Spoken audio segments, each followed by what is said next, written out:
ಬಸವಲಿಂಗಾಯ ನಮಃ. ಶ್ರೀ ಬಸವ ಟಿವಿಯನ್ನು ವೀಕ್ಷಣೆ ಮಾಡುತ್ತಿರುವ ಎಲ್ಲ ವೀಕ್ಷಕರಿಗೂ ಕೂಡ ಅಕ್ಕನ ಬಳಗ ಕಾರ್ಯಕ್ರಮಕ್ಕೆ ಭಕ್ತಿಯ ಸ್ವಾಗತ.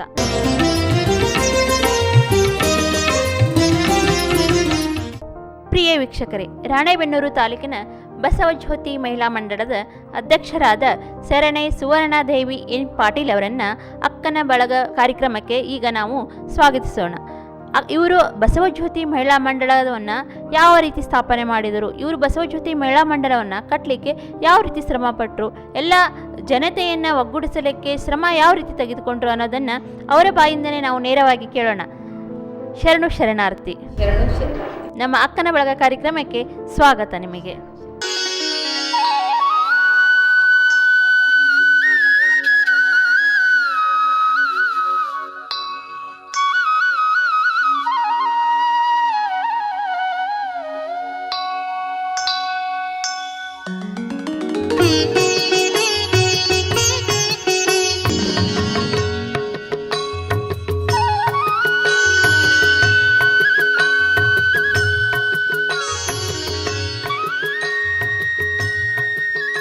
ನಾವು ಮೊಟ್ಟ ಮೊದಲಿಗೆ ನಿಮಗೆ ಏನು ಕೇಳಬೇಕಪ್ಪ ಅಂದರೆ, ನೀವು ಈ ಬಸವಜ್ಯೋತಿ ಮಹಿಳಾ ಮಂಡಲವನ್ನು ತಯಾರು ಮಾಡಿದ್ರಲ್ಲ, ಎಷ್ಟನೇ ವರ್ಷದಲ್ಲಿ ನೀವು ಈ ಬಸವಜ್ಯೋತಿ ಮಹಿಳಾ ಮಂಡಲವನ್ನು ತಯಾರು ಮಾಡಿದ್ರಿ, ಸ್ಥಾಪನೆ ಮಾಡಿದ್ರಿ?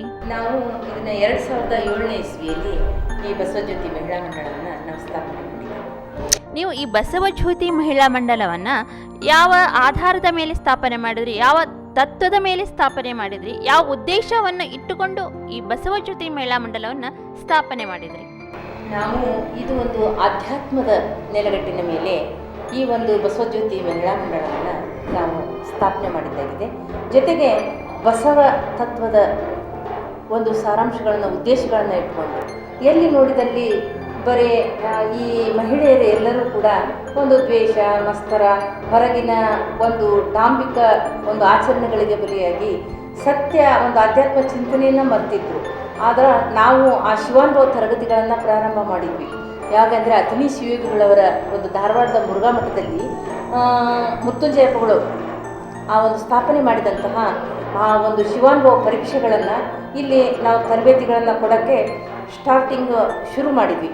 ಅಲ್ಲಿ ಎಲ್ಲರೂ ಕೂಡ ಇವನಾರವ ಎಂದೆನಿಸದಿರಯ್ಯ, ಇವನಮ್ಮವ ಎಂದೆನಿಸಯ್ಯ ಎನ್ನುವಂತಹ ಆ ವಿಚಾರಧಾರೆಗಳನ್ನು, ಶರಣರ ವಿಚಾರಧಾರೆಗಳನ್ನು, ವಚನಗಳನ್ನು ಅಲ್ಲಿ ನಾವು ತೆಗೆದುಕೊಂಡು ಒಂದು ಆಧ್ಯಾತ್ಮ ಚಿಂತನೆ, ಎಲ್ಲಿ ನೋಡಿದ್ರಲ್ಲೂ ಕೂಡ ಒಂದು ಪ್ರೀತಿ, ವಿಶ್ವಾಸ, ಸ್ನೇಹ, ಒಂದು ಆಧ್ಯಾತ್ಮ ಚಿಂತನೆ, ಒಂದು ವಚನಗಳಾಗಿರ್ಬೋದು, ಭಕ್ತಿಗೀತೆಗಳಾಗಿರ್ಬೋದು, ಏನೋ ಒಂದು ಮನಸ್ಸಿಗೆ ಶಾಂತಿ, ನೆಮ್ಮದಿಯನ್ನು ಕೊಡುವಂತಹ ಒಂದು ವಿಚಾರಧಾರೆಗಳನ್ನು ಇಟ್ಕೊಂಡು ನಾವೇ ಕೆಲವು ಜನ ಈ ರೀತಿಯಾಗಿ ಮಾಡೋಣ. ಎಲ್ಲಿ ನೋಡಿದರೂ ಮನೆಯಲ್ಲಿ ಒಂದು ಶಾಂತಿ ಇಲ್ಲ, ನೆಮ್ಮದಿ ಇಲ್ಲ, ಒಬ್ರಿಗೊಬ್ರು ಒಂಥರ ದ್ವೇಷ, ಅಸೂಯೆ, ಮತ್ಸರ ಈ ರೀತಿಯೇ ಸಾಕ್ತಾ ಇದೆ ಹೊರತು ಶಾಂತಯುತವಾದ ಮನಸ್ಸುಗಳನ್ನು ನಿರ್ಮಾಣ ಮಾಡುವಂಥ ಕೆಲಸ ಆಗಬೇಕಂದ್ರೆ ಅಲ್ಲಿ ಒಂದು ಶರಣರ ಚಿಂತನೆ ಬೇಕು, ಹಾಗೂ ಆಧ್ಯಾತ್ಮ ಚಿಂತನೆ ಬೇಕು ಎನ್ನುವಂತಹ ಒಂದು ವಿಚಾರ, ಒಂದು ಬಸವ ಪ್ರೇರಣೆ ನಮಗಾದಾಗ ಇದೊಂದು ಬಸವಜ್ಯೋತಿ ಮಹಿಳಾ ಮಂಡಲ ಅಂದರೆ ಶರಣರ ಚಿಂತನೆ ಗೋಷ್ಠಿಗಳನ್ನು ಮಾಡಿದಾಗ ಜನರಿಗೆ ಅರಿವು ಜಾಗೃತ ಆಗ್ತದೆ ಎನ್ನುವಂತಹ ಆ ಉದ್ದೇಶದಿಂದ ಒಂದು ಬಸವ ಪ್ರೇರಣೆ ನಮಗಾಯಿತು. ನೀವು ಬಸವಜ್ಯೋತಿ ಮಹಿಳಾ ಮಂಡಲವನ್ನು ಸ್ಥಾಪನೆ ಮಾಡಿದ ಉದ್ದೇಶವನ್ನು ಹೇಳಿದ್ರಿ. ಹಾಗಾದರೆ ಬಸವಜ್ಯೋತಿ ಮಹಿಳಾ ಮಂಡಲ ಸ್ಥಾಪನೆ ಮಾಡುವಾಗ ಎಷ್ಟು ಜನ ಮೆಂಬರ್ಸ್ ಇದ್ದರು, ಇವಾಗ ಎಷ್ಟು ಜನ ಮೆಂಬರ್ಸ್ ಆಗಿದ್ದಾರೆ? ಈಗ ನಾವು ಬಸವಜ್ಯೋತಿ ಮಹಿಳಾ ಮಂಡಲ ಅಂದರೆ ಶಿವಾನುಭವ ತರಗತಿಯ ವಿದ್ಯಾರ್ಥಿಗಳೇನಿದ್ದಾರಲ್ಲ ಅವ್ರಿಗೆಲ್ಲ ಒಂದು ಸ್ವಲ್ಪ ಅಧ್ಯಾತ್ಮದ ಒಂದು ಏನೋ ಒಂದು ಖುಷಿ, ಉತ್ಸಾಹದಲ್ಲಿದ್ದರು. ನಾವೆಲ್ಲರೂ ಕೂಡ ಪರೀಕ್ಷೆ ಮುಗಿದ ತಕ್ಷಣ ಮತ್ತೆ ಒಂದು 6 ತಿಂಗಳು 9 ತಿಂಗಳು ಮನೆಯಲ್ಲಿ ಮತ್ತು ಜಂಜಾಟದಲ್ಲಿ ಅದೆಲ್ಲ ಒಂದು ಆಧ್ಯಾತ್ಮ ಚಿಂತನೆ ಮರೆತು ಹೋಗ್ತಾ ಇತ್ತು. ಸೋಮವಾರ ಈ ರೀತಿ ಪ್ರತಿ ವಾರ ಕೂಡೋಣ, ಶರಣರ ಚಿಂತನೆಗಳನ್ನು ಮಾಡೋಣ, ಆಧ್ಯಾತ್ಮ ಚಿಂತನೆಗಳನ್ನು ಮಾಡೋಣ ಎನ್ನುವಂಥ ಹಂಬಲ, ಹಸಿವು ಎಲ್ಲರಿಗೂ ಶುರುವಾಯಿತು. ಆವಾಗ ಏನು ಮಾಡಿದ್ವಿ, ಒಂದು ಮಹಿಳಾ ಮಂಡಳವನ್ನು ಸ್ಥಾಪನೆ ಮಾಡಿ ಪ್ರತಿ ವಾರ ಕೂಡ ನಾವು ಚಿಂತನಗೋಷ್ಠಿಗಳನ್ನು ಮಾಡೋಣ, ಮಕ್ಕಳನ್ನು ತಯಾರು ಮಾಡೋಣ ಎನ್ನುವ ಒಂದು ಉದ್ದೇಶದಿಂದ ನಾವು ಈ ಬಸವಜ್ಯೋತಿ ಮಹಿಳಾ ಮಂಡಳವನ್ನು ನಾವು ಸ್ಥಾಪನೆ ಮಾಡಿದ್ವಿ. ನಿಮ್ಮ ಬಸವಜ್ಯೋತಿ ಮಹಿಳಾ ಮಂಡಳದಲ್ಲಿ ಶರಣರಿಗೆ ಮಾತ್ರ ಅವಕಾಶ ಇದೆಯೋ ಅಥವಾ ಶರಣರಿಗೂ ಕೂಡ ಅವಕಾಶ ಇದೆಯಾ? ಇಲ್ಲ, ಶರಣೆಯರು ಅಧ್ಯಾತ್ಮದ ಹಸಿವು ಯಾರಿದ್ದಾರೋ ಎಲ್ಲರೂ ಕೂಡ ಹೆಚ್ಚಾಗಿ ಇಲ್ಲಿ ಭಾಗವಹಿಸ್ತಾರೆ. ಶರಣರು ಸ್ವಲ್ಪ ಅವರ ಕಾಯಕದಲ್ಲಿ ನಿರತರಾಗಿರೋದಕ್ಕೆ ಕಡಿಮೆ ಜನ, ಆದರೂ ಕೂಡ ಇಲ್ಲಿ ನಮ್ಮ ಮಹಿಳಾ ಮಂಡಳ ಆದರೂ ಕೂಡ ಶರಣರ ಬಳಗ ಅಂತ ಕೂಡ ನಾವು ಮಾಡಿದ್ದೀವಿ. ಶರಣರು ಕೂಡ ಬಂದು ಆ ಒಂದು ಚಿಂತನೆಯಲ್ಲಿ ಭಾಗಿಯಾಗ್ತಾರೆ. ನಿಮ್ಮ ಬಸವಜ್ಯೋತಿ ಮಹಿಳಾ ಮಂಡಲದಲ್ಲಿ ಕೇವಲ ನೀವು ಹೌಸ್ ವೈಫ್ ಅಷ್ಟೇ ತೊಗೊಂಡಿದ್ದೀರಾ ಅಥವಾ ಉದ್ಯೋಗ ಹೋಗೋರು ಕೂಡ ಇದ್ದಾರಾ? ಇಲ್ಲ, ನಮ್ಮ ಒಂದು ಬಸವಜ್ಯೋತಿ ಮಹಿಳಾ ಮಂಡಳದಲ್ಲಿ ಡಾಕ್ಟರ್ಸ್ ಇದ್ದಾರೆ, ಆಮೇಲೆ ಲೆಕ್ಚರರ್ಸ್ ಇದ್ದಾರೆ, ಆಮೇಲೆ ಕೂಲಿ ಮಾಡುವಂತಹ ಆ ಹೆಣ್ಮಕ್ಳು ಕೂಡ ಇದ್ದಾರೆ. ಇಲ್ಲಿ ಆ ಒಂದು 12ನೇ ಶತಮಾನದ ಅನುಭವ ಮಂಟಪದಲ್ಲಿ ಬಸವಣ್ಣನವರು ಪ್ರಧಾನಿಯಾಗಿದ್ದರು, ಸತ್ಯಕ್ಕ ಕಸಪೂಸಳಾಗಿದ್ದರು. ಹೆಂಗೆ ಆ ರೀತಿ ಒಂದು ಸಮಾನವಾದಂತಹ ಒಂದು ಸ್ಥಿತಿಗತಿಗಳಾವಾಗಿದ್ವಲ್ಲ, ಅದೇ ರೀತಿಯಾಗಿ ನಿಜವಾಗ್ಲೂ ಈಗಿನ ನಮ್ಮ ಬಸವಜ್ಯೋತಿ ಮಹಿಳಾ ಮಂಡಳದ ಒಂದು ವಿಚಾರಧಾರೆಗಳನ್ನು ನೋಡಿದಾಗ 12ನೇ ಶತಮಾನದ ಒಂದು ಅನುಭವಗೋಷ್ಠಿನೇ ಇಲ್ಲಿ ನಮಗೆ ನೆನಪಾಗ್ತದೆ. ಪ್ರಥಮವಾಗಿ ಕೇವಲ 35 ಜನರಿಂದ ಶುರುವಾಗಿದ್ದ ಬಸವಜ್ಯೋತಿ ಮಹಿಳಾ ಮಂಡಳ ಇವಾಗ ಸುಮಾರು ಒಂದು 25ರಿಂದ 30 ಜನ ಶರಣರು ಹಾಗೂ 110 ಜನ ನಮ್ಮ ಶರಣೆಯರು ಈ ಒಂದು ಬಸವಜ್ಯೋತಿ ಮಹಿಳಾ ಮಂಡಳದಲ್ಲಿ ಇದ್ದಾರೆ. ನೀವು ಬಸವಜ್ಯೋತಿ ಮಹಿಳಾ ಮಂಡಳದಲ್ಲಿ 106 ಜನ ಮೆಂಬರ್ಸ್ ಇದ್ದಾರೆ ಅಂತ ಹೇಳಿದ್ರಿ. ಅವರಲ್ಲಿ ಯಾವ ಯಾವ ವಿದ್ಯೆಗಳಿದ್ದಾವೆ, ಅವರಲ್ಲಿ ಯಾವ ಯಾವ ಜಾಣ್ಮೆತನ, ಒಬ್ಬೊಬ್ಬರಲ್ಲಿ ಒಂದೊಂದು ವಿದ್ಯೆ ಅಳವಡಿಗಿರ್ತೈತೆ ಒಳಗಡೆ, ಅದನ್ನು ನೀವು ಯಾವ ರೀತಿ ಹೊರತಂದ್ರಿ? ಅವ್ರನ್ನ ಸಂಕುಚಿತ ಸ್ವಭಾವ ಇರುತ್ತೆ ಒಬ್ಬೊಬ್ಬರಿಗೆ, ಅವರನ್ನು ನೀವು ಯಾವ ರೀತಿ ತಯಾರು ಮಾಡಿದ್ರಿ? ಅದು ಒಂದು ದೊಡ್ಡ ಕತೆ. ಅಂದರೆ ಏನಪ್ಪ ಅಂದರೆ, ನಮ್ಮ ರಾಣಿಬೆನ್ನೂರಲ್ಲಿ ಮಹಿಳೆಯರು ಮನೆ ಬಿಟ್ಟು ಹೊರಗೆ ಬರೋದೇ ತುಂಬ ಕಷ್ಟ ಆಗಿತ್ತು. ನಾವು ಫಸ್ಟಿಗೆ ಏನು ಮಾಡಿದ್ವಿ ಅಂದರೆ, ನಾವೇ ಅತ್ತೆ ಸೊಸೆ ಏನು ಮಾಡಿದ್ವಿ, ಒಂದು ಮನೆಯಲ್ಲಿ ಒಂದು ದರ್ಪ ಅಹಂಕಾರದಿಂದ ಅತ್ತೆ ಸೊಸೆಯನ್ನು ನಡೆಸ್ಕೊಂಡಾಗ ಮನೆ ಒಡೆದು ಹೋಗುವಂತಹ ಒಂದು ಪ್ರಸಂಗ, ಮನೆತನನೇ ಒಡೆದು ಹೋಗುವಂಥ ಪ್ರಸಂಗದ ಒಂದು ರೂಪಕವನ್ನು ಅಲ್ಲಿ ನಾವು ತಯಾರು ಮಾಡಿಕೊಂಡು ನಾವು ಅತ್ತೆ ಸೊಸೆನೇ ಅಲ್ಲಿ ಪ್ರಾರಂಭ ಮಾಡಿದ್ವಿ.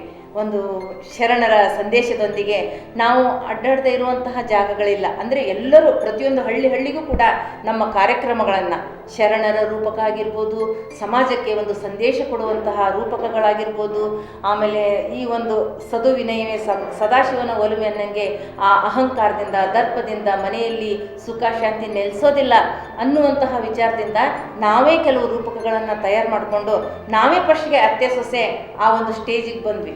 ನಾವು ಬಂದಿದ್ದು ನೋಡಿ, ಅಯ್ಯೋ ಅವ್ವಾರು ಮಾಡ್ತಾ ಇದ್ದಾರೆ, ಅವ್ರು ಸೊಸೆ ಮಾಡ್ತಾ ಇದ್ದಾರೆ ಅಂದು ದೊಡ್ಡ ದೊಡ್ಡ ಶ್ರೀಮಂತರ ಮನೆಯ ಸೊಸೆಯಂದರು ಅತ್ತೆಯಂದ್ರು ಎಲ್ಲರೂ ಕೂಡ ಬಂದು ಎಷ್ಟೊಂದು ರೂಪಕಗಳಲ್ಲಿ ಶರಣರ ಒಂದು ಸಂದೇಶಗಳನ್ನು ಕೊಡೋಕ್ಕೆ, ಆಮೇಲೆ ಕೋಲಾಟ, ನೃತ್ಯ, ರೂಪಕ, ಎಲ್ಲ ಸಂಗೀತ ಎಲ್ಲದಕ್ಕೂ ಆ ಮುಂದೆ ಬಂದದ್ದು ಈಗ 106 ಜನ ತಾಯಂದರು ಹೊರಗಡೆ ಬಂದಿರೋದೇ ಒಂದು ಸಾಕ್ಷಿಯಾಗಿದೆ.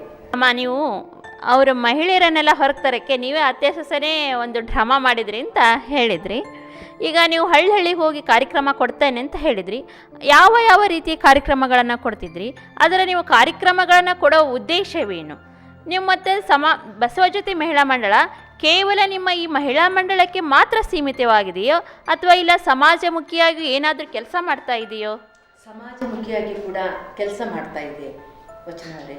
ಅಂದರೆ ನಾವು ಪ್ರತಿಯೊಂದು ಹಳ್ಳಿ ಮಠಾಧೀಶರು ಕೂಡ ಕರೆಸಿಬಿಟ್ಟು ದೊಡ್ಡ ದೊಡ್ಡ ಕಾರ್ಯಕ್ರಮಗಳಲ್ಲಿ ಒಂದು ಸ್ಟೇಜನ್ನು ನಮ್ಗೆ ಕೊಟ್ಟು, ಇಲ್ಲ ನೀವು ಸಮಾಜಕ್ಕೆ ಒಳ್ಳೆಯ ಸಂದೇಶಗಳನ್ನು ಕೊಡ್ತಾ ಇದ್ದೀರಾ, ಶರಣ ಸಂದೇಶಗಳನ್ನು ಕೊಡ್ತಾ ಇದ್ದೀರಾ, ಸಾಮಾಜಿಕವಾದಂತಹ ನೈತಿಕತೆಯನ್ನು ತೋರುವಂತಹ ವಿಚಾರಧಾರೆಗಳನ್ನು ನೀವು ಸಮಾಜಕ್ಕೆ ಅರ್ಪಿಸ್ತಾ ಇದ್ದೀರಾ, ನಿಮ್ಮಂಥವ್ರು ಮಾಡಿದರೆ ಸಾವಿರಾರು ಜನ ನೋಡಿ ಪರಿವರ್ತನೆ ಆಗ್ಬೋದು ಅಂದು ಪ್ರತಿಯೊಂದು ಹಳ್ಳಿ ಇರ್ಬೋದು, ದೊಡ್ಡ ಪಟ್ಟಣ ಇರ್ಬೋದು, ಇವತ್ತು ದಾವಣಗೆರೆ, ಬೀದರ್, ರಾಯಚೂರಿನಿಂದ ಹಿಡಿದು ನಾವು ತುಮಕೂರು, ಬೆಂಗಳೂರು ಎಲ್ಲ ಕಡೆಗೂ ನಾವು ಕಾರ್ಯಕ್ರಮಗಳನ್ನು ಕೊಡ್ತಾ ಬಂದಿದ್ದೀವಿ. ಆಮೇಲೆ ಈ ಒಂದು ಮಕ್ಕಳು ಕೂಡ ಇದರಲ್ಲಿ ಭಾಗವಹಿಸಿ ತಾಯಂದರು ಸಂಗೀತ ಪಾಠಶಾಲೆ ಅಂತ ತೆಗೆದಿದ್ದೀವಿ. ಆಮೇಲೆ ರೂಪಕಗಳನ್ನು, ನೃತ್ಯ, ಕೋಲಾಟ, ಆ ಯಾವ್ಯಾವ ಪ್ರತಿಭೆಗಳಿದಾವಲ್ಲ ಆ ಪ್ರತಿಭೆಗಳನ್ನೆಲ್ಲ ನಾವು ಗುರುತಿಸಿ ಅವ್ರಿಗೆ ಅವಕಾಶಗಳನ್ನು ಕೊಟ್ಟು ಅವ್ರನ್ನ ಒಂದು ಸ್ಟೇಜ್ ಮೇಲೆ ಧೈರ್ಯದಿಂದ ಎರಡು ಮಾತನಾಡ್ಲಿಕ್ಕೆ ಬರದೇ ಇರೋಂಥವ್ರು ಇವತ್ತು ಎಷ್ಟು ಚೆನ್ನಾಗಿ ನೀವೇ ಮುಂದಿನ ಸಂದರ್ಶನದಲ್ಲಿ ನೋಡ್ತೀರಾ, ಅಷ್ಟು ಚೆನ್ನಾಗಿ ಎಲ್ಲರೂ ಕೂಡ ತಯಾರಾಗಿದ್ದಾರೆ. ವೀಕ್ಷಕರೇ, ಅಕ್ಕನ ಬಳಗ ಕಾರ್ಯಕ್ರಮದಲ್ಲಿ ಈಗೊಂದು ಸಣ್ಣದೊಂದು ವಿರಾಮವನ್ನು ತೆಗೆದುಕೊಳ್ಳೋಣ. ವಿರಾಮದ ನಂತರ ಅಕ್ಕನ ಬಳಗ ಕಾರ್ಯಕ್ರಮ ಮುಂದುವರಿಯುತ್ತದೆ.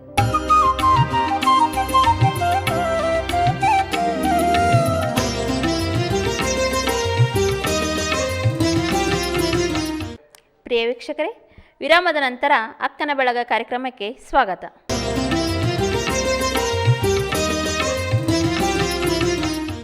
ಅಮ್ಮಾರು, ನಿಮಗೀಗ ಕಾರ್ಯಕ್ರಮಗಳನ್ನು ಹಳ್ಳಿಗೆ ಕೊಡ್ತೇವೆ, ಊರಿಗೆ ದೊಡ್ಡ ದೊಡ್ಡ ಊರಿಗೆಲ್ಲ ಹೋಗಿ ಕೊಡ್ತಾ ಬಂದಿದ್ದೇವೆ, ನಾವು ಸಮಾಜಮುಖಿಯಾಗಿ ಕೂಡ ನಾವು ಕೆಲಸ ಮಾಡ್ತಾ ಇದ್ದೇವೆ ಅಂತ ಹೇಳಿದರೆ, ಇದಕ್ಕೆ ಏನೇ ಮಾಡಿದರೂ ನಾವು ಈಗ ಆರ್ಥಿಕವಾಗಿ ಗಟ್ಟಿ ಇರಲೇಬೇಕು. ಏನೇ ಒಂದು ಕಾರ್ಯಕ್ರಮ ಮಾಡಬೇಕಾದ್ರೂ ಇದಕ್ಕೆ ನಿಮಗೆ ಆರ್ಥಿಕವಾಗಿ ಯಾವ ರೀತಿ ಸಹಾಯ ತಗೋತೀರಾ?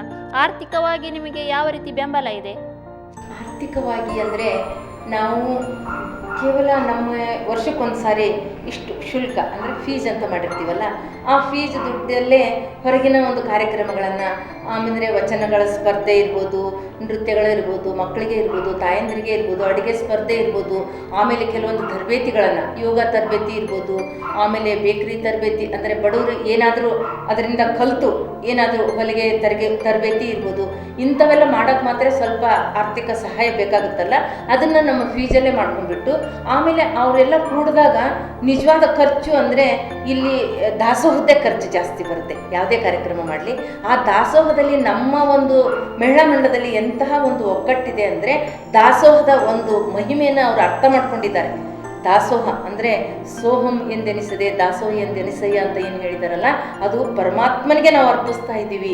ಇಂಥ ಅವಕಾಶಗಳು ನಮಗೆ ದೊರೆಯೋದೇ ಪುಣ್ಯ ಎನ್ನುವಂಥ ಸದ್ಭಾವನೆಯಿಂದ ಎಲ್ಲರೂ ಕೂಡ ಆ ಪ್ರಸಾದವನ್ನು, ಎಷ್ಟೇ ಜನ ಇರಲಿ, ಏನೇ ಕಾರ್ಯಕ್ರಮ ಇರಲಿ, ಎಲ್ಲ ತಾಯಂದರು ಕೂಡ ಆ ಪ್ರಸಾದವನ್ನು ಮಾಡ್ಕೊಂಡ್ಬಂದು ನಾವು ಅದನ್ನು ನಿರ್ವಹಿಸ್ತೇವೆ. ಅದು ನಮ್ಗೆ ಎಷ್ಟೋ ಒಂದು ಮುಕ್ಕಾಲು ಭಾಗ ಖರ್ಚು.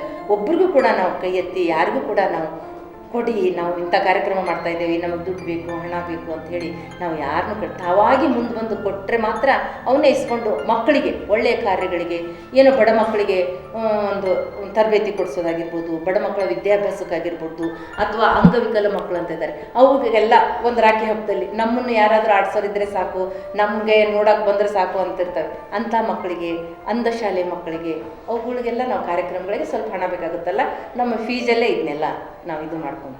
ನಿಮ್ಮದು ಕೇಳ್ತಾ ಇದ್ದರೆ ತುಂಬಾ ಖುಷಿಯಾಗುತ್ತೆ ನಿಮ್ಮ ಬಸವಜ್ಯೋತಿ ಮಹಿಳಾ ಮಂಡಲ ಮಾಡುವ ಕಾರ್ಯಕ್ರಮಗಳನ್ನು ಕೇಳಿ. ಇನ್ನೊಂದು ಅಮ್ಮ, ಸತ್ಯನ ಹೇಳ್ರಿ, ನಾವು ಒಂದು ಕ್ವಶನ್ ಕೇಳ್ತೇನೆ ನಿಮಗೀಗ. ನಿಮ್ಮ ಬಸವಜ್ಯೋತಿ ಮಹಿಳಾ ಮಂಡಲದ ಎಲ್ಲ ಶರಣೆಯರು ಲಿಂಗಧಾರಿಗಳಾಗಿದ್ದಾರಾ? ಆಗಿದ್ದಾರೆ. ಎಲ್ಲರೂ ಲಿಂಗವನ್ನು ಮಾತ್ರ ಧರಿಸೇ ಇದ್ದಾರೆ. ಯಾರು ಮೊದಲು ಲಿಂಗ ಹಾಕಿರಲಿಲ್ಲ. ಆದರೆ ನಾವು ಏನು ಈ ಒಂದು ಶಿವಾನುಭವ ತರಗತಿ ಅಂತ ಏನು ಇಟ್ಟಿದ್ದೀವಲ್ಲ, ಅಲ್ಲಿ ಆ ಒಂದು ಬಸವ ತತ್ವದ ತಳಹದಿಯಾದಂತಹ ಅಷ್ಟಾವರಣ, ಪಂಚಾಚಾರ, ಶಟಸ್ಥಲ ಇವೇನಿದವು ಸುಮ್ಮನೆ ಬಾಯ್ಪಟ್ಟಿಗೆ ಅಕ್ಷರಗಳು ಮಾತ್ರ ಆಗಿದ್ವು. ಆದರೆ ನಾವು ಗುರು ಅಂದ್ರೇನು, ಲಿಂಗ ಅಂದ್ರೇನು, ಜಂಗಮ ಅಂದ್ರೇನು, ವಿಭೂತಿ ಯಾಕೆ ಧರಿಸ್ಬೇಕು, ಆಮೇಲೆ ಮಂತ್ರ ಅಂದ್ರೇನು, ರುದ್ರಾಕ್ಷಿ ಅಂದ್ರೇನು, ಪಾದೋದಕ ಪ್ರಸಾದ, ಇವುಗಳ ವಿವರಣೆಗಳನ್ನು ಮನದಟ್ಟು ಮಾಡಿಕೊಂಡು ಸೈಂಟಿಫಿಕ್ ರೀಸನ್ ಕೊಟ್ಟು ನಾವು ಯಾವುದೇ ಒಂದು ಮೌಢ್ಯತೆಯನ್ನಲ್ಲೇ ನಾವು ಅವರಿಗೆ ಬೋಧನೆ ಮಾಡೋದಿಲ್ಲ. ಅದೇನಪ್ಪ ಅಂದರೆ ಫಸ್ಟ್ ನೀನು ಯಾರು, ನಿನ್ನ ದೇಹ ಅಂದ್ರೇನು, ನಿನ್ನ ಆತ್ಮ ಅಂದ್ರೇನು, ನಿನ್ನ ಮನಸ್ಸು ಅಂದ್ರೇನು, ಅವರನ್ನು ಅವ್ರಿಗೆ ಪರಿಚಯ ಮಾಡಿಸ್ಕೊಡುವಂಥ ಕಾರ್ಯ ಫಸ್ಟ್ ನಾವು ಫೌಂಡೇಶನ್ ಹಾಕ್ತೀವಿ. ಆವಾಗ ಅವ್ರಿಗೆ ಸತ್ಯದ ಅರಿವು ಬರ್ತದೆ.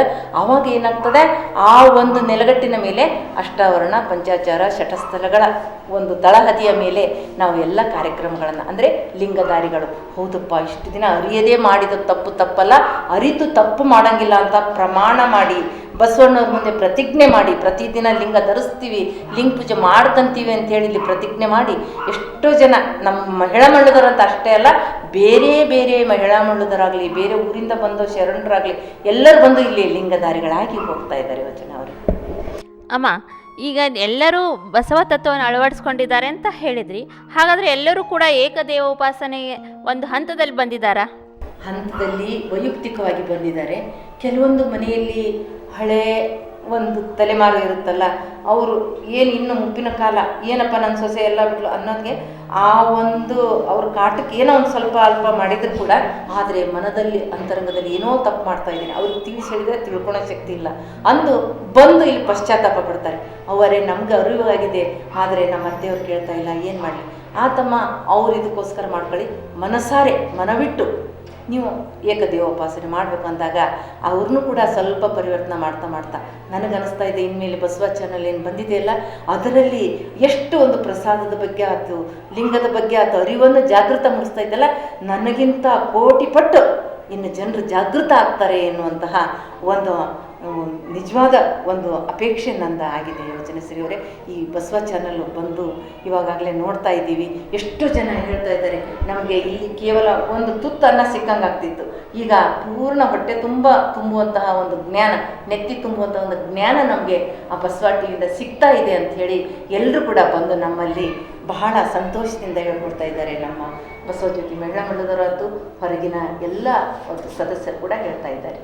ಅಮ್ಮ, ನೀವು ಶಿವಾನುಭವ ತರಬೇತಿಗಳನ್ನು ಕೊಡ್ತೇವೆ ಅಂತ ಹೇಳಿದ್ರಿ, ಅದರಲ್ಲಿ ಯಾವ ರೀತಿ ತರಬೇತಿ ಇರುತ್ತೆ?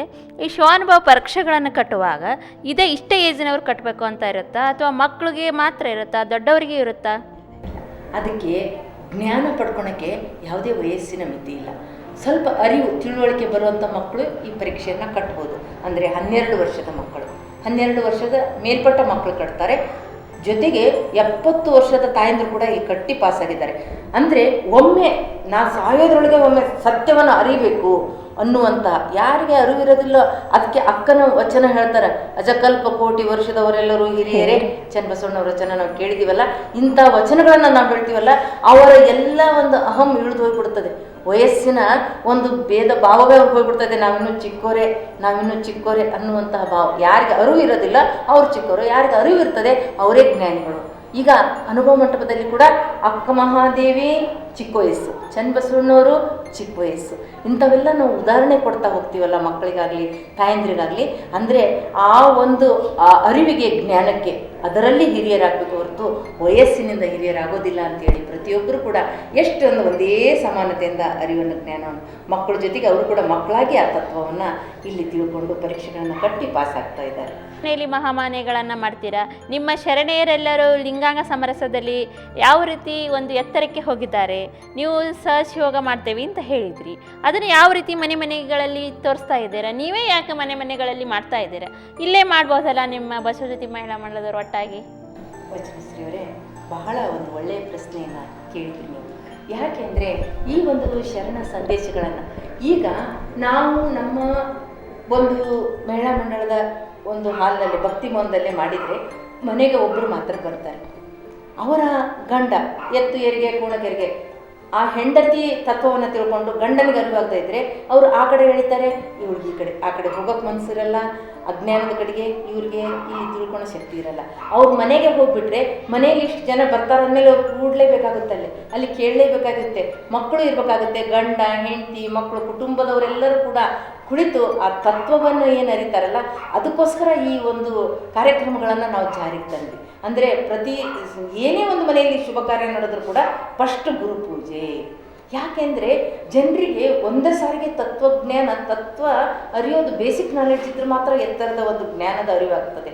ಅದಕ್ಕೆ ನಾವು ಏನು ಮಾಡ್ತಿದ್ದೀವಿ ಅಂದರೆ ಆ ಒಂದು ತತ್ವವನ್ನು ಅರಿಯೋಕ್ಕೆ ಈ ಒಂದು ಪೂಜೆ ರಂಜನೆ ಬೇಕಾಗ್ತದೆ. ಈಗ ಒಂದು ಮಣ್ಣು ತಿನ್ನುವ ಮಗುವಿನ ಕೈಯಲ್ಲಿ ಹಣ್ಣು ಕೊಟ್ಟಾಗ ಮಣ್ಣನ್ನು ಹೆಂಗೆ ಒಸಿತಿದ್ದಲ್ಲೋ ಹಾಗೆ ಈ ಪೂಜೆಯನ್ನು ನಾವು ಶ್ರಾವಣ ಮಾಸದಲ್ಲಿ ಪ್ರಾರಂಭ ಮಾಡಿಬಿಟ್ರೆ ಈ ಅನ್ಯ ದೈವಗಳಾದಂತಹ ಭ್ರಾಂತಿ ಭ್ರಮೆ ತುಂಬುವಂತಹ ಆ ದೇವ್ರ ಪೂಜೆ ಈ ದೇವ್ರ ಪೂಜೆ ಶ್ರಾವಣ ಮಾಸ ಅದು ಮಾಡಬೇಕಿತ್ತು, ಇವೆಲ್ಲವನ್ನು ಬಿಟ್ಬಿಟ್ಟು ಈಗ ನಮ್ಮ ಬಸವಜ್ಯೋತಿ ಮಹಿಳಾ ಮಂಡಳದ ಸದಸ್ಯನಿಯರು ಏನು ಮಾಡ್ತಾ ಇದ್ದಾರೆ ಅಂದರೆ ಮನೆಯಲ್ಲಿ ಒಂದು ಮಹಾಮನೆ ಎಲ್ಲ ನೆಂಟರಿಷ್ಟನ್ನೆಲ್ಲ ಕರೆದುಬಿಟ್ಟು ಗುರು ಬಸವನ ಪೂಜೆಯನ್ನು ಮಾಡಿ ಪ್ರಾರ್ಥನೆ ಮಾಡಿ, ಏನು ಉಡಿ ತುಂಬೋದಿದ್ರು ಇದನ್ನೇ ತುಂಬ್ರಪ್ಪ, ಇಲ್ಲಿ ನೀಲಾಂಬಿಕೆ ಪೂಜೆ ಮಾಡಿರಿ, ಆತ್ಮದೇವಿ ಪೂಜೆ ಮಾಡಿರಿ, ಶರಣರು ನಮಗಿಂತ ಮಾರ್ಗ ಹಾಕಿದ್ದಾರೆ, ಮೊದಲು ನಮ್ಗೆ ಇದೇನು ಮಾಡುವಂಥ ಹಕ್ಕೆ ಇರಲಿಲ್ಲ ಎನ್ನುವಂಥ ನಮ್ಮ ಶರಣ ತತ್ವವನ್ನು ಮನೆ ಮಂದಿಯೆಲ್ಲ ಅಲ್ಲಿ ತಿಳ್ಕೊಂಡ್ಬಿಡ್ತಾರೆ. ಆ ಒಂದು ಉದ್ದೇಶದಿಂದ ಮಾಡ್ತಾ ಮೊದಲು ಆ ಒಂದು ಭಕ್ತಿಗೀತೆಗಳನ್ನ ಹಾಡೋದು. ಯಾವುದೇ ಒಂದು ನಾದಕ್ಕೆ ಹಾವು ಕೂಡ ಪುಂಗಿ ನಾದಕ್ಕೆ ಹಾವು ತಲೆದೂಗ್ತದೆ ಅಂತಾರಲ್ಲ, ಆ ರೀತಿಯಾಗಿ ನಮ್ಮ ಬಸವಜ್ಯೋತಿ ಮಹಿಳಾ ಮಂಡಳದ ಸದಸ್ಯರು ಬಹಳ ಸುಂದರವಾಗಿ ಹಾಡು ಹೇಳ್ತಾರೆ ವಚನಶ್ರೀ ಅವರೇ. ಆ ಹಾಡಿಗೆ ಒಂದು ಮನಸ್ಸೊತ್ತು ಎಲ್ಲರೂ ಕೂಡ ಹಾಡು ಕೇಳೋಕ್ಕಾಗಿಯೇ ಬರ್ತಾರೆ. ಅಷ್ಟು ಒಂದು ಒಳ್ಳೆಯ ಆ ಭಕ್ತಿಗೀತೆಗಳು ಇರ್ಬೋದು, ಶರಣರ ವಚನಗಳು ಇರ್ಬೋದು, ಗುರುಕರ್ಣ ತ್ರಿಪದಿಗಳು ಇರ್ಬೋದು, ಕಬೀರದಾಸರ ದೋಹೆ ಎಲ್ಲವನ್ನು ಕೂಡ ಬಹಳ ಸುಂದರವಾಗಿ ಹಾಡ್ತಾರೆ. ಅದು ಏನು ಮಾಡಿಬಿಟ್ಟಿದೆ ಅಂದರೆ ಒಂಥರ ರಂಜನೆ ಭಕ್ತಿಯ ವಾತಾವರಣ ನೆಲೆಗೊಂಡು ಆವಾಗ ಜನ ಕೂಡಿದಾಗ ನಾವೇನು ಮಾಡ್ತೀವಿ, ಲಿಂಗವನ್ನು ಹೊರ ತೆಗೆದು ಆ ಮೂಲಕವಾಗಿ ಇನ್ನೂ ಆಳಕ್ಕಿಳಿಯುವಂತಹ ಆ ಪ್ರಯತ್ನವನ್ನು ಈಗ 2 ವರ್ಷದಿಂದ ಮಾಡ್ತಾ ಬಂದಿದ್ದೀವಿ. ಅಂದರೆ ಹೆಚ್ಚಿನ ಒಂದು ಜ್ಞಾನ, ಲಿಂಗದ ಅರಿವನ್ನು ಮೂಡಿಸೋಕ್ಕೆ, ಇಷ್ಟಲಿಂಗದಿಂದ ಪ್ರಾಣಲಿಂಗಕ್ಕೆ ಯಾವ ರೀತಿ ಹೋಗೋದು, ಭಾವಲಿಂಗಕ್ಕೆ ಯಾವ ರೀತಿ ಹೋಗೋದು, ಅದರಲ್ಲಿ ಏನು ಸುಖ ಐತಿ ಅಂದಾಗ ಕೆಲವು ಬೆಳಿಗ್ಗೆ ಮಾಡೋಣ ಅಂತ ಮಾಡಿದ್ವಿ. ಆ ಮಹಾಮನೆಯನ್ನು ಕೈ ಬಿಟ್ಬಿಟ್ಟು ಎಲ್ಲರೂ ಶಿವಯೋಗ ಮಾಡೋಣ ಅಂದರೆ ಆ ಒಂದು ರುಚಿ ಅವರಿಗೆ ಗೊತ್ತಾಗ್ಬಿಟ್ಟಿದೆ. ಹೀಗಾಗಿ 2 ವರ್ಷದಿಂದ ಬೆಳಿಗ್ಗೆನೇ ಶಿವಯೋಗ ಪ್ರಾರಂಭ ಆಗಿಬಿಟ್ಟಿದೆ. ವೀಕ್ಷಕರೇ, ಅಕ್ಕನ ಬಳಗ ಕಾರ್ಯಕ್ರಮದಲ್ಲಿ ಈಗೊಂದು ಸಣ್ಣದೊಂದು ವಿರಾಮವನ್ನು ತೆಗೆದುಕೊಳ್ಳೋಣ. ವಿರಾಮದ ನಂತರ ಅಕ್ಕನ ಬಳಗ ಕಾರ್ಯಕ್ರಮ ಮುಂದುವರಿಯುತ್ತದೆ.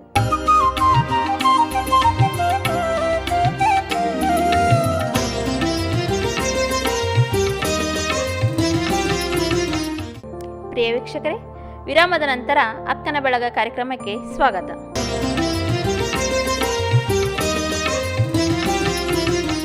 ಹಾಗಾದರೆ ನೀವು ಮಕ್ಕಳಿಗೆ ಯಾವ ರೀತಿ ಚಾಕ್ಲೇಟ್ ಕೊಟ್ಟು ಆಸೆ ತೋರಿಸಿ ಕರೆದು ಕೂಡಿಸಿ ಬರೆಸ್ತಾರೆ ಹಾಗೆ ನೀವು ಮೊದಲಿಗೆಲ್ಲ ಹಾಡು ಹೇಳಿ ರಂಜನೆ ಮಾಡಿ ಅವ್ರ ಮನೆಗೆ ಹೋಗಿ ನೀವು ತತ್ವಗಳನ್ನು ಒಂದೊಂದಾಗಿ ಬಿತ್ತರಿಸ್ತಾ ಇದ್ದೀರಿ. ಮನೆಯಲ್ಲಿ ಒಬ್ಬರು ಬಂದ್ರೆ ಸಾಲಲ್ಲ, ನಾವೇ ಅವ್ರ ಮನೆಗೆ ಹೋಗ್ಬಿಡೋಣ ಅಂತ ಹೇಳಿ ನೀವು ಹೊರಟು ಬಿಟ್ಟಿದ್ದೀರಿ. ಹಾಗಾದರೆ ಅಮ್ಮ, ನಿಮಗೆ ಈ ಮಕ್ಕಳು ಇದ್ದಾರೆ ನಮ್ಮ ಬಸವಜ್ಯೋತಿ ಮಹಿಳಾ ಮಂಡಲದಲ್ಲಿ ಅಂತ ಹೇಳಿದ್ರಿ. ಏನು ಅವ್ರಿಗಾಗಿ ಒಂದು ಕೇಂದ್ರವನ್ನು ತೆಗೆದಿದ್ದೀರಾ ಅಥವಾ ಮಹಿಳೆಯರಿಗಾಗಿ ಏನಾದರೂ ಆಟ ಪಾಠ ಆಡಿಸ್ತೀರಾ ಅಥವಾ ಬರೀ ಇದೇನಾ ನಿಮ್ಮದು ತತ್ವ? ಈ ಮಹಿಳೆಯರಿಗಿಂತ ಮಕ್ಕಳ ಬಗ್ಗೆನೇ ಹೆಚ್ಚು ಒಂದು ನಾವು ಆ್ಯಕ್ಟಿವಿಟೀಸ್ ಮಾಡ್ತಾ ಇದ್ದೀವಿ. ಯಾಕೆಂದರೆ ಈ ಒಂದು ಚಿಕ್ಕ ವಯಸ್ಸಿನಲ್ಲೇ ಸಂಸ್ಕಾರವನ್ನು ಕೊಟ್ಬಿಟ್ರೆ ಮುಂದೆ ನಮ್ಮ ಸಮಾಜ ಸುಧಾರಿಸಬೇಕಾದ್ರೆ ಈ ಮಕ್ಕಳು ಮತ್ತು ಜಾಗೃತ ಆಗಬೇಕು. ಅದಕ್ಕೆ ಈ ಚಿಕ್ಕ ಚಿಕ್ಕ ಮಕ್ಕಳು ಎಲ್ಲರೂ ಕೂಡ ಪ್ರತಿದಿನವೂ ಕೂಡ ವಚನ ಪಾರಾಯಣ ಪ್ರಾರ್ಥನೆ ಮಾಡಿಬಿಟ್ಟು ಭಸ್ಮಧಾರಣೆ ಮಾಡಿಕೊಂಡು ಆ ಗುರು ಪ್ರಾರ್ಥನೆ ಮಾಡಿ ಆಮೇಲೆ ಹೋಮ್ವರ್ಕ್ ಮಾಡೋಕ್ಕೆ ಹೋಗ್ತಾರೆ. ಅಷ್ಟು ಒಂದು ಚಿಕ್ಕಂದಲೇ ಮಕ್ಕಳಿಗೆ, ಆ ಮಕ್ಕಳಿಗೆಲ್ಲ ಮಕ್ಕಳ ದಿನಾಚರಣೆ ಆಯಿತು, ಅವುಗಳಿಗೆಲ್ಲ ಆಟ ಆಡಿಸೋದು, ಅವುಗಳಿಗೆಲ್ಲ ಪ್ರೈಸ್ ಕೊಡೋದು, ವಚನ ಸ್ಪರ್ಧೆ ಇಡೋದು, ಹಾಡಿನ ಸ್ಪರ್ಧೆ ಇಡೋದು, ಲಿಖಿತ ಸ್ಪರ್ಧೆ ಇಡೋದು, ಯಾರು ಚೆನ್ನಾಗಿ ಮುಂದೆ ಬರೀತಾರೋ ಅವ್ರಿಗೆಲ್ಲ ಪ್ರೈಸ್ ಕೊಡೋದು. ಹೀಗೆ ಆ್ಯಕ್ಟಿವಿಟೀಸ್ಗಳನ್ನ ಮಕ್ಕಳಿಗೋಸ್ಕರ ಮಾಡ್ತೀವಿ. ಅದರಂತೆ ತಾಯಂದ್ರಿಗೂ ಕೂಡ ಅಡುಗೆ ಸ್ಪರ್ಧೆ ಇರ್ಬೋದು, ವಚನ ಸ್ಪರ್ಧೆ ಇರ್ಬೋದು, ಹಾಡಿನ ಸ್ಪರ್ಧೆ ಇರ್ಬೋದು, ಆಮೇಲೆ ಕೆಲವೊಂದು ಕ್ವಿಜ್ ಕಾರ್ಯಕ್ರಮಗಳ ಥರ ಈ ಥರ ಎಲ್ಲ ಮಾಡಿ ಮಹಿಳೆಯರಿಗೂ ಕೂಡ ಎಂಟರ್ಟೈನ್ಮೆಂಟ್ ಥರ ಅವುಗಳನ್ನು ಕೂಡ ನಾವು ಮಾಡ್ತೀವಿ. ಖುಷಿಯಿಂದ ಒಬ್ರಿಗೊಬ್ರು ಮುಂದೆ ಬರಬೇಕು, ಬಹುಮಾನ ಸ್ವೀಕರಿಸಬೇಕು, ಅದರಿಂದ ಕಲಿತಾರಲ್ಲ, ಹೆಚ್ಚಿನ ಜ್ಞಾನ ಪಡ್ಕೊತಾರೆ ಅನ್ನುವಂತಹ ಕಾರ್ಯಕ್ರಮಗಳು ಕೂಡ ಮಕ್ಕಳದ ಕೂಡ ಎಲ್ಲ ಕಾರ್ಯಕ್ರಮಗಳನ್ನು ತಾಯಂದ್ರ ಕಾರ್ಯಕ್ರಮಗಳನ್ನು ನಾವು ಮಾಡ್ತೀವಿ. ಅಂದರೆ ನಿಮಗೆ ನಿಮ್ಮಲ್ಲಿ ಆಧ್ಯಾತ್ಮದ ಜೊತೆಗೆ ಅವರಿಗೆ ಮನೋರಂಜನೆ ಕೂಡ ಇದೆ. ಹೌದು ಇದೆ. ಅಮ್ಮ, ನಿಮ್ಮಲ್ಲಿ ಯಾವ ರೀತಿ ಒಗ್ಗಟ್ಟಿದೆ ಎಲ್ಲರದ್ದು? ಈ ಒಂದು ಮಂಡಲ ಇರಬೇಕಂದ್ರೆ ಒಗ್ಗಟ್ಟು ಮೇನು. ಒಗ್ಗಟ್ಟಿದ್ರೆ ಮಾತ್ರ ಒಂದು ಬಸವಜ್ಯೋತಿ ಮಹಿಳಾ ಮಂಡಲ ಆಗಲಿ ಇನ್ನಿತರೆ ಮಂಡಲಗಳಾಗಲಿ ಎತ್ತರಕ್ಕೆ ಮಟ್ಟಕ್ಕೆ ಹೋಗ್ಲಿಕ್ಕಾಗತ್ತೆ. ಹಾಗಾದರೆ ನಿಮ್ಮ ಬಸವಜ್ಯೋತಿ ಮಹಿಳಾ ಮಂಡಲದಲ್ಲಿ ಮಹಿಳೆಯರಲ್ಲಿ ಯಾವ ರೀತಿ ಒಗ್ಗಟ್ಟಿದೆ? ಒಗ್ಗಟ್ಟು ಅಂತ ಯಾವ ಥರ ಇದೆ ಅಂದರೆ ಒಬ್ರಿಗೊಬ್ಬರು ಇದಕ್ಕೂ ಯಾವ ರೀತಿ ಇದ್ದಾರೆ ಅಂದರೆ, ಒಂದು ತಾಯಿ ಮಕ್ಕಳ ಬಾಂಧವ್ಯ ಇರ್ಬೋದು, ಒಬ್ರಿಗೊಬ್ರು ಫ್ರೆಂಡ್ಸ್ಗಿನ ಸಹೋದರಿಯರ್ಕಿನ ಫ್ರೆಂಡ್ಸ್ ಅಂದರೆ ಒಬ್ಬರು ಕಷ್ಟಕ್ಕೆ ಒಬ್ಬರು ಕಷ್ಟ ನೋವಿಗೆ ನಲಿವಿಗೆ ಎಲ್ಲರೂ ಕೂಡ ಸ್ಪಂದನೆ ಮಾಡ್ತಾರೆ. ಯಾರಾದರೂ ಒಬ್ರು ಕಷ್ಟದಲ್ಲಿದ್ದರೆ ಆ ಕಷ್ಟವನ್ನು ತಾವು ಕೂಡ ಹಂಚ್ಕೊಂಡಂಗೆ ಮಾಡಿ ಅವ್ರಿಗೆ ಧೈರ್ಯ ಹೇಳಿ, ಏನಾದರೂ ಬಡವರಿದ್ದರೆ ಅವರಿಗೆ ಸಹಾಯ ಸಹಕಾರ ಈ ರೀತಿ ಒಂದು ಸದ್ಭಾವನೆಗಳನ್ನು ಬೆಳೆಸ್ಕೊಂಡಿದ್ದಾರೆ ಅವರು. ಅದೇ ರೀತಿಯಾಗಿ ನಮ್ಮನ್ನು ಕೂಡ ಒಂದು ತಾಯಿ ಸ್ಥಾನದಲ್ಲಿ ಏನೇ ಕಷ್ಟ ಇದ್ದರೂ ಕೂಡ ಒಂದು ಪ್ರಾರ್ಥನೆ. ನಾನು ನಿಮ್ಗೆ ಒಂದೇ ವಿಷಯ ಹೇಳ್ಬೇಕಂದ್ರೆ, 1-2 ವರ್ಷದ ಕೆಳಗೆ ನನಗೆ ಸ್ವಲ್ಪ ಹುಷಾರೇ ಇರಲಿಲ್ಲ. ಆಸ್ಪತ್ರೆಗೆ ಅಡ್ಮಿಟ್ ಆದಾಗ ಪ್ರತಿಯೊಬ್ಬರು ಕೂಡ ಎಷ್ಟೋ ಲಿಂಗದಲ್ಲಿ ಒಂದು 5 ವರ್ಷದ ಮಗು ಅಮ್ಮನಿಗೆ ಹುಷಾರಿ ಮಾಡಪ್ಪ ಅಂತ ದೇವ್ರ ಮೇಲೆ ಕುತ್ಕೊಂಡು ಲಿಂಗ ಹಿಡ್ಕೊಂಡು ಬೇಡ್ಕೊಳ್ತಾ ಇತ್ತಂತೆ. ಯಾರ ಜೊತೆ ಮಾತಾಡ್ತಾ ಇದ್ದೀವಿ ಮಗು ಅಂತ ತಂದೆ ತಾಯಿ ಬಂದು ನೋಡಿದರೆ ಅದು ಲಿಂಗೈನಲ್ಲಿ ಬೇಡ್ಕೊಳ್ತಾ ಇದೆ ಅಂತೆ. ಅಮ್ಮಗೆ ಹುಷಾರು ಮಾಡಪ್ಪ, ಅಮ್ಮಗೆ ಕಷ್ಟ ಕೊಡ್ಬೇಡಪ್ಪ ಅಂದರೆ ಆ ಮಗುವಿನಲ್ಲಿ ಕೂಡ ಆಗಲೇ ಎಷ್ಟು ಸಂಸ್ಕಾರ ಬೆಳೆದಿದೆ. ಅಮ್ಮ, ನೀವು ಹೇಳಿದ್ರಿ, ನಿಮ್ಮದು ಎಲ್ಲ ಕೇಳಿದ ಮೇಲೆ ನನಗೇನಿಸ್ತೆ, ಬಸವಜ್ಯೋತಿ ಮಹಿಳಾ ಮಂಡಲವನ್ನು ನಾನು ಈಗ ಎಲ್ಲ ಕೇಳಿದ್ನಲ್ಲ, ನೀವು ಹೇಳಿದ ರೀತಿ ನೋಡಿದರೆ ಬಸವಜ್ಯೋತಿ ಮಹಿಳಾ ಮಂಡಲ ಯಾವ ರೀತಿ ಇರಬೇಕು ಅನ್ನೋದನ್ನು ನಾವು ನಿಮ್ಮನ್ನು ನೋಡಿ ಕಲಿಬೇಕಾಯ್ತು. ಈಗ ಮಹಿಳಾ ಮಂಡಲಗಳು ಕೇವಲ ಮನರಂಜನೆಗಾಗಿ ಮಾತ್ರ ಬೇಡ, ಅಧ್ಯಾತ್ಮದ ತಳಹದಿಯ ಮೇಲೆ ಇರಬೇಕು ಅನ್ನೋದನ್ನು ನೀವು ಹೇಳ್ತೀರಾ? ಅಂದರೆ ಅದು ಗಟ್ಟಿಯಾಗಿ ನಿಲ್ತವೆ ಅಂತ. ಮನೋರಂಜನೆ ಅಲ್ಲಿ ಬಂದಾಗ ಕೇವಲ ಒಂದು ಹೊರಗಿನ ಡಾಂಬಿಕತೆ, ಅದು ಬರೀ ನನ್ನ ಬಟ್ಟೆ ನೋಡು, ನನ್ನ ಒಡವೆ ನೋಡು, ಆಟ ಆಡು ಒಂಥರ ಕ್ಲಬ್ಸ್ ಆಗಲಿ ಬೇರೆ ಮೇಳ ಇದರಲ್ಲೇ ಒಂದು ಕಿಟ್ಟಿ ಪಾರ್ಟಿ ಈ ಥರ. ಆದರೆ ನಮ್ಮ ಮಹಿಳಾ ಮಂಡಲ ಇಷ್ಟು ಗಟ್ಟಿಯಾಗಿ ನಿಲ್ಲಬೇಕಾದ್ರೆ ಆಧ್ಯಾತ್ಮದ ಒಂದು ನೆಲಗಟ್ಟಿನ ಮೇಲೆ ಇರೋದ್ರಿಂದನೇ ಇಷ್ಟು ಬೆಳಕಂತ ಹೋಗ್ತಾ ಇದೆ, ಅಲ್ಲಿ ಸತ್ಯದ ಅರಿವು ಮೂಡ್ತಾ ಇದೆ. ಆ ಒಂದು ಉದ್ದೇಶದಿಂದ ನಾನು ಪ್ರತಿಯೊಬ್ಬರಿಗೂ ಎಲ್ಲ ಮಹಿಳಾ ಮಂಡಲದವರು ಬರ್ತಾರೆ ನಮ್ಮ ಹತ್ರ, ಅಮ್ಮ ನಿಮ್ದು ಎಷ್ಟು ಚೆನ್ನಾಗಿದೆ ಎಲ್ಲ ಮಹಿಳಾ ಮಂಡಲ, ನೀವು ಏನು ಮಾಡ್ತಿದ್ದೀರಾ, ಯಾಕೆ ಈ ಥರ ನಿಮ್ದು ಎಷ್ಟು ಚೆನ್ನಾಗಿ, ನಮ್ಮೆಲ್ಲ 2 ವರ್ಷಕ್ಕೆ 3 ವರ್ಷಕ್ಕೆ ಯಾರು ಬರೋದೇ ಇಲ್ಲ ಅಂತ ನಾನು ಹೇಳ್ತೀನಿ. ಆಧ್ಯಾತ್ಮದ ಒಂದು ನೆಲಗಟ್ಟಿನ ಮೇಲೆ ನೀವು ಮಾಡಿರಿ, ಜೊತೆಗೆ ಸತ್ಯದ ಅರಿವಿನ ಜೊತೆಗೆ ನೀವು ಹೊರಗಿನ ಮನೋರಂಜನೆ ಮಾಡಿದಾಗ ಆ ಮನೋರಂಜನೆ ಮಾಯವಾಗಿ ಸತ್ಯನೇ ಗಟ್ಟಿಯಾಗಿ ನಿಲ್ತದೆ ಎನ್ನುವಂಥ ವಿಚಾರವನ್ನು ನಾನೆಲ್ಲ ಕೇಳೋಕ್ಕೆ ಬಂದವರಿಗೆಲ್ಲ ಸಲಹೆ ಕೊಡ್ತಾ ಇದ್ದೀನಿ. ಯೋಚನೆ ಅಮ್ಮ, ನೀವೀಗ ನಮ್ಮ ಶ್ರೀ ಬಸವ ವಾಹಿನಿ ಬರ್ತಾ ಇದೆ, ನೀವು ಆ ಬಸವ ವಾಹಿನಿ ಯಾವ ರೀತಿ ಸಮಾಜಕ್ಕೆ ಎಲ್ಲರ ಮೇಲೆ ಮನಸ್ಸಿನ ಮೇಲೆ ಪರಿಣಾಮ ಬೀರ್ತಾ ಇದೆ, ನೀವೇನು ಹೇಳ್ತೀರಾ? ಇದರ ಸದಸ್ಯತ್ವದ ಬಗ್ಗೆ ನೀವೇನು ಹೇಳ್ತೀರಾ? ಇಲ್ಲ, ನಿಜವಾಗ್ಲೂ ತುಂಬ ಹೃದಯ ತುಂಬಿ ಬರ್ತಾ ಇದೆ ವಚನಶ್ರೀ ಅವರೇ. ಇಂತಹ ಒಂದು ದಿನವನ್ನು, ಇಂತಹ ನಮ್ಮ ಕನಸು ನನಸಾಗುವಂತಹ ಈ ಒಂದು ಬಸವ ಸಂಸ್ಕಾರ ಏನಿದೆಲ್ಲ, ಸಂಸ್ಕಾರದ ಬೆಳಕು ಅಂತಿದ್ದಾರೆ ಅವರು. ನಿಜವಾದ ಒಂದು ಸಂಸ್ಕಾರದ ಬೆಳಕು ಇದಾಗಿದೆ. ನಮಗೆ ಏನಪ್ಪ ಅಂದರೆ ಮನೆ ಮನೆಗೆ ಹೋಗಿ ನಾವು ಶರಣ ಸಂದೇಶ ಮುಟ್ಟಿಸ್ತಿದ್ವಲ್ಲ, ಕೇವಲ ರಾಣೆಬೆನ್ನೂರಲ್ಲಿ ಮನೆ ಮನೆಗೆ ಹೋಗ್ತಿದ್ವಿ. ಇಡೀ ವಿಶ್ವದ ತುಂಬ ಮನೆ ಮನೆಗೆ ಈ ಶರಣ ಸಂದೇಶಗಳಾಗಿರ್ಬೋದು, ಸಂಸ್ಕಾರ ಆಗಿರ್ಬೋದು, ಸತ್ಯದ ಅರಿವು ಆಗಿರ್ಬೋದು, ಎಲ್ಲವನ್ನು ಕೂಡ ನಮ್ಮ ಈ ಒಂದು ಶ್ರೀ ಬಸವ ಟಿ ವಿ ಏನಿದೆ ಅಲ್ಲ, ನಿಜವಾಗ್ಲೂ ನಮಗೆ ಹೃದಯ ತುಂಬಿ ಮನದ ಒಂದು ಏನು ಕಳಕಳಿಯನ್ನು, ಆ ಮೊರೆಯನ್ನು ಬಸವಣ್ಣನವರು ಕೇಳಿಬಿಟ್ಟು ಆ ಕೃಷ್ಣಪ್ಪ ಅವರ ಒಂದು ಮನದಲ್ಲಿ ಅಂತಹ ವಿಚಾರ ಬಂದು ಇಂತಹ ಒಂದು ವಾಹಿನಿ ಜಗತ್ತಿನ ಕೊಡುಗೆ ಆಯ್ತೇನೋ ಅಂತ ಹೇಳಿ ನಿಜವಾಗ್ಲೂ ಮನಸ್ಸಿಗೆ ತುಂಬ ಸಮಾಧಾನ ಆಗಿದೆ. ಇನ್ಮೇಲಾದರೂ ಕೂಡ ಒಂದು ರಾಜ್ಯದಲ್ಲಿ ಒಂದು ಕಲ್ಯಾಣ ರಾಜ್ಯ ಆಗುವಂತಹ ಕಾಲ ಬರ್ತದೇನೋ, ಜನರಲ್ಲಿ ಅರಿವು ಜಾಗೃತಿ ಆಗ್ತದೇನೋ ಅನ್ನುವಂತಹ ಒಂದು ಆಸೆ. ಶರಣ ಸಂದೇಶಗಳನ್ನು ಯಾವ ರೀತಿ ನಡೆಗಲಿಸಿದ ಬಸವ, ನುಡಿಗಲಿಸಿದ ಬಸವ, ಉಣಗಲಿಸಿದ ಬಸವ, ಉಡಗಲಿಸಿದ ಬಸವ ಎನ್ನುವಂಥ ಸಂಸ್ಕಾರವನ್ನು ನಮ್ಮ ಬಸವವಾಹಿನಿ ತೋರಿಸ್ತಾ ಇದೆ. ನಿಜವಾಗ್ಲೂ ಆ ಟಿ ವಿಯನ್ನು ಹಚ್ಚಿದರೆ ಎದ್ದು ಪ್ರಸಾದ ಮಾಡೋಕ್ಕೆ ಹೋಗೋದು ಮರಿತೀವಿ, ಊಟ ಮಾಡೋದು ಮರಿತೀವಿ, ಎಲ್ಲಿ ಏನು ತಪ್ಪಿಸ್ಕೊಂಡ್ಬಿಡ್ತೀವೋ ಜ್ಞಾನವನ್ನು ಅಂತ. ಆ ರೀತಿಯಾಗಿ ನಾವು ಹೇಳೋದಷ್ಟೇ ಅಲ್ಲ, ಎಲ್ಲ ಕಡೆಯಿಂದ ಫೋನ್ಗಳು ಬರ್ತಾ ಇದ್ದಾವೆ. ಎಂತಹ ಒಳ್ಳೆಯ ಚಾನಲ್ಲು, ಇಂಥ ಚಾನಲ್ ಬರ್ತವೆ ಅನ್ನೋದೇ ನಮಗೆ ದೊಡ್ಡ ಒಂದು ಖುಷಿ ಹಾಕೋರೆ, ಭಾಳ ಖುಷಿ ಆಗ್ತಾ ಇದೆ ಅಂಥೇಳಿ ಫೋನ್ ಬರ್ತಾ ಇದ್ದಾವೆ. ನಿಜವಾಗ್ಲೂ ತುಂಬ ಸಮಾಧಾನ ತಂದಿದೆ. ಇಂತಹ ಒಂದು ಚಾನಲ್ಲು ನಾವು ಬೆಳೆಸಬೇಕು, ಇದನ್ನು ಉಳಿಸ್ಬೇಕು. ಹಂಗೆಲ್ಲ ಉಳಿಸ್ಬೇಕಾದ್ರೆ ನಮ್ಮದೇ ಇದು ಬಸವ ಚಾನಲ್ ಅಂದರೆ ನಮ್ಮ ಚಾನಲ್ಲು ಎನ್ನುವಂತಹ ಒಂದು ಭಾವನೆ ಬೆಳೆಸ್ಕೊಂಡು ಅದನ್ನು ಸದಸ್ಯತ್ವ ಪಡೆದಾಗ ಮಾತ್ರ ಏನಾಗ್ತದೆ, ನಾವು ನಮ್ಮ ಚಾನಲ್ ಅನ್ನುವಂಥ ಸದ್ಭಾವನೆ ಬೆಳೀತದೆ. ಎಲ್ಲರೂ ಕೂಡ ಸದಸ್ಯರಾಗಬೇಕು. ನಮ್ಮ ಬಸವಣ್ಣ, ನಮ್ಮ ಶರಣರು, ನಮ್ಮ ತತ್ವ, ನಮ್ಮ ಒಂದು ಸಂಸ್ಕಾರ, ನಮ್ಮ ಮುಂದಿನ ನಮ್ಮ ಮಕ್ಕಳ ಬಾಳಿನ ಬೆಳಕು ಇದು ಬಸವ ಚಾನಲ್ಲು ಅಂತ ತಿಳ್ಕೊಂಡು ಎಲ್ಲರೂ ಕೂಡ ಸದಸ್ಯರಾಗಬೇಕು ಅಂತೇಳಿ ನನ್ನ ಅಂತರಂಗದ ಕಳಕಳಿ ವಚನ ಸರಿ ಅವರು. ಅಮ್ಮ, ನಮ್ಮ ವಾಹಿನಿಯ ಬಗ್ಗೆ ನೀವು ತುಂಬ ಹೃದಯದಿಂದ ಮಾತನಾಡಿದ್ದನ್ನು ನೋಡಿ ನನಗೆ ತುಂಬ ಖುಷಿ ಆಯಿತು, ಹೃದಯ ತುಂಬಿ ಬಂತಮ್ಮ. ತುಂಬ ಧನ್ಯವಾದಗಳು. ನಿಮಗೂ ಕೂಡ ಶರಣಾರ್ಥಿಗಳು. ಅದು ಸುಮ್ಮನೆ ಹೇಳುವಂಥ ಬಾಯಿ ಮಾತಿಗೆ ಹೇಳುವಂಥದ್ದಲ್ಲ, ಹೇಳೋಕ್ಕೆ ಶಬ್ದ ಇಲ್ಲ, ಅಷ್ಟು ಒಂದು ಆನಂದ. ಮುಂದಿನ ಒಂದು ಯುಗ, ಶಾಂತಿಯ ಯುಗ, ಕಲ್ಯಾಣ ಯುಗ ಬರ್ತದೆ ಅಂಥೇಳಿ ನನಗೆ ಒಂದು ದೃಢವಾದ ನಂಬಿಕೆ ಇದೆ.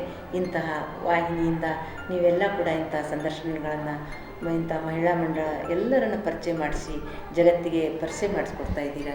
ನಿಮಗೂ ಕೂಡ ನಾನು ಶರಣಾರ್ಥಿಗಳನ್ನ ತಿಳಿಸ್ತಾ ಇದ್ದೀನಿ. ಶರಣ. ಪ್ರಿಯ ವೀಕ್ಷಕರೇ, ನೋಡಿದ್ರಲ್ಲ ಬಸವಜ್ಯೋತಿ ಮಹಿಳಾ ಮಂಡಳದ ಕಾರ್ಯಕ್ರಮ ಹೇಗಿತ್ತು ಅಂತ. ಇದೇ ರೀತಿ ಮುಂದಿನ ಕಾರ್ಯಕ್ರಮದಲ್ಲಿ ಭೇಟಿಯಾಗೋಣ. ಶ್ರೀ ಬಸವ ಟಿವಿ, ಇದು ಸಂಸ್ಕಾರದ ಬೆಳಕು. ಶರಣಾರ್ಥಿ.